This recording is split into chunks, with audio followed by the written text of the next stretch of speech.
സങ്കീർത്തനങ്ങൾ 22. പരിത്യക്തന്റെ രോദനവും പ്രത്യാശയും. എൻ്റെ ദൈവമേ, എന്തുകൊണ്ട് അങ്ങനെ ഉപേക്ഷിച്ചു? എന്നെ സഹായിക്കാതെയും എൻ്റെ രോദനം കേൾക്കാതെയും അകന്നു നിൽക്കുന്നത് എന്തുകൊണ്ട്? എൻ്റെ ദൈവമേ, പകൽ മുഴുവൻ ഞാൻ അങ്ങയെ വിളിക്കുന്നു, അങ്ങ് കേൾക്കുന്നില്ല. രാത്രിയിലും വിളിച്ചപേക്ഷിക്കുന്നു, എനിക്ക് ആശ്വാസം ലഭിക്കുന്നില്ല. ഇസ്രയേലിൻ്റെ സ്തുതിയുടെ സിംഹാസനത്തിൽ ഉപവിഷ്ടനായിരിക്കുന്നവനെ, അവിടുന്ന് പരിശുദ്ധനാണ്. അങ്ങയിൽ ഞങ്ങളുടെ പിതാക്കന്മാർ വിശ്വാസമർപ്പിച്ചു. അവർ അങ്ങയിൽ ശരണം വെച്ചു. അങ്ങ് അവരെ മോചിപ്പിച്ചു. അങ്ങയോട് അവർ നിലവിളിച്ചപേക്ഷിച്ചു. അവർ രക്ഷപ്പെട്ടു. അങ്ങയെ അവർ ആശ്രയിച്ചു. അവർ ഭഗ്നാശരായില്ല. എന്നാൽ ഞാൻ മനുഷ്യനല്ല, കൃമിയത്രേ. മനുഷ്യർക്ക് നിന്ദാപാത്രവും ജനത്തിന് പരിഹാസ വിഷയവും. കാണുന്നവരെല്ലാം എന്നെ അവഹേളിക്കുന്നു. അവർ കൊഞ്ഞനം കാട്ടുകയും പരിഹസിച്ച് തലയാട്ടുകയും ചെയ്യുന്നു. അവൻ കർത്താവിൽ ആശ്രയിച്ചല്ലോ, അവിടുന്ന് അവനെ രക്ഷിക്കട്ടെ. അവിടുന്ന് അവനെ സ്വതന്ത്രനാക്കട്ടെ. അവനിൽ അവിടുത്തെ പ്രസാദം ഉണ്ടല്ലോ എന്ന് അവൻ പറയുന്നു. എങ്കിലും അവിടുന്നാണ് മാതാവിൻ്റെ ഉദരത്തിൽ നിന്ന് എന്നെ പുറത്തു കൊണ്ടുവന്നത്. മാതാവിൻ്റെ മാറിടത്തിൽ എനിക്ക് സുരക്ഷിതത്വം നൽകിയതും അവിടുന്ന് തന്നെ. അങ്ങയുടെ കൈകളിലേക്കാണ് ഞാൻ പിറന്നു വീണത്.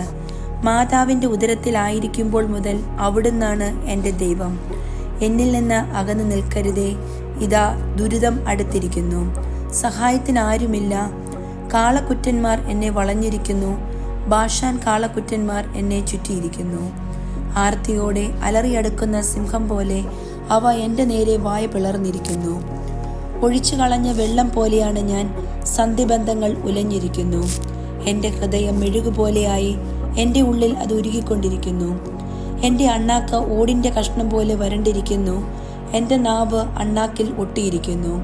അവിടുന്ന് എന്നെ മരണത്തിൻ്റെ പൂഴിയിൽ ഉപേക്ഷിച്ചിരിക്കുന്നു. നായ്ക്കൾ എൻ്റെ ചുറ്റും കൂടിയിരിക്കുന്നു. അധർമ്മികളുടെ സംഘം എന്നെ വളഞ്ഞിരിക്കുന്നു. അവർ എൻ്റെ കൈകാലുകൾ കുത്തിത്തുളച്ചു. എൻ്റെ അസ്ഥികൾ എനിക്ക് എണ്ണാവുന്ന വിധത്തിലായി. അവർ എന്നെ തുറിച്ചു നോക്കുന്നു. അവർ എൻ്റെ വസ്ത്രങ്ങൾ പങ്കിട്ടെടുക്കുന്നു.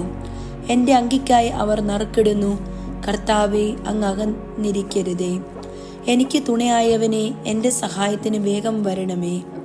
എൻ്റെ ജീവനെ വാളിൽ നിന്ന് രക്ഷിക്കണമേ. എന്നെ നായുടെ പിടിയിൽ നിന്ന് മോചിപ്പിക്കണമേ. സിംഹത്തിൻ്റെ വായിൽ നിന്ന് എന്നെ രക്ഷിക്കണമേ.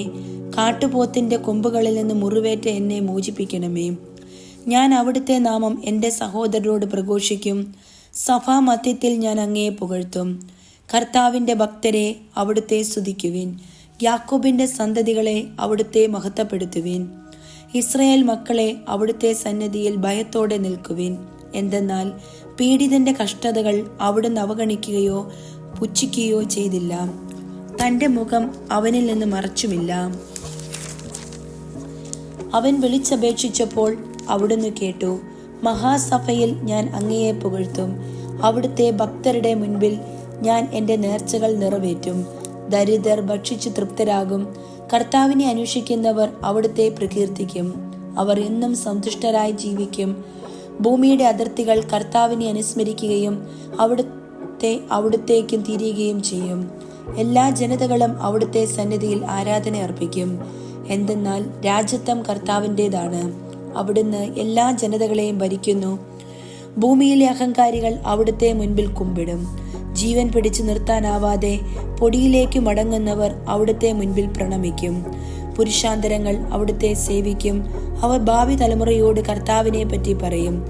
ജനിക്കാനിരിക്കുന്ന തലമുറയോട് കർത്താവാണ് മോചനം നേടിത്തന്നത് എന്ന് അവർ ഉദ്ഘോഷിക്കും.